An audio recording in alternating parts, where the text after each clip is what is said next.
అంటే కొత్త సంవత్సరం వస్తుంది, కొత్త సీఎం ఉన్నారు. అవును. అయితే దీనిపైన ప్రభుత్వం పేద ప్రజలకు ఎటువంటి ఇది చేస్తుంది, పథకాలు అమలు చేసి ఎటువంటి సహాయం చేస్తుంది అనుకుంటున్నారు? అదే అన్న, కొత్త ప్రభుత్వం వచ్చింది కరెక్టే. ఆయన ఎలక్షన్కి ముందు ఏమన్నాడంటే డిసెంబర్ 9కే రైతు బంధు వేస్తాను.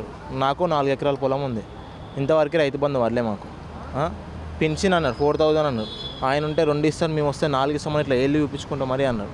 ఆ 4000 వాళ్ళే, అదే 2000 ఇచ్చిండు మళ్ళీ ఈసారి. ఆ ఫ్రీ బస్ అని పెట్టినారు. చాలా గొడవలు అవుతున్నాయి. మొన్న నేను మా బ్రదర్ మ్యారేజ్కి వెళ్ళినా. మా బ్రదర్ హన్మకొండకి వెళ్తే అక్కడ ఇద్దరు కొట్టుకున్నారు. అక్కడ ఒక ఆయన బస్ కింద పడుకున్నాడు.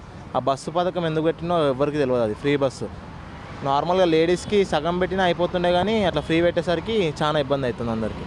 అంటే ఇప్పుడు ఫ్రీ బస్ వల్ల మీకు ఇబ్బంది కలుగుతుందా?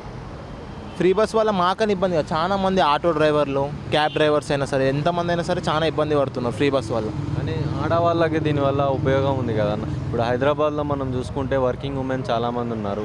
వాళ్ళకి ఇప్పుడు దీనివల్ల చాలా ప్రయోజనం కలుగుతుంది కదా. అవునన్న, చాలా ప్రయోజనం కలుగుతుందంటే బస్సెస్ ఎక్కువ పెంచాలి. నువ్వు బస్సెస్ నార్మల్గా చూస్తున్నారా ఇప్పుడు, అప్పుడు ఎట్లుంటుండే ఈ కేవలం ఈ సీట్లు ఆడవాళ్ళ కోసమే ఆడవాళ్ళకి కేటాయించాలని ఉంటుండే. ఇప్పుడు మనకి మగవాళ్ళకి పెట్టాల్సి వస్తుంది. ఈ సీట్లు మగవాళ్ళ గురించే మగవాళ్ళకి కేటాయించాలని పెట్టాల్సి వస్తుంది. బస్సు మొత్తం వాళ్ళే ఫుల్ అయిపోతుంది. వాళ్ళు ఫ్రీ ఎక్కి ఫుల్ అయిపోతే మేము డబ్బులు ఇచ్చి నిలబడాల్సి వస్తుంది. అంటే దీని గురించి నిన్న మన మినిస్టర్ గారు బస్సు ఇనాగ్రేషన్స్ చేశారు. కొత్త బస్సులు కూడా ఏర్పాటు చేస్తాం, ప్రజలకు ఎటువంటి ఇబ్బంది కలగకుండా అన్నారు. అవును, 80 బస్సెస్ రిలీజ్ చేసి నేను ఇలా న్యూస్ రెగ్యులర్ చూస్తాను.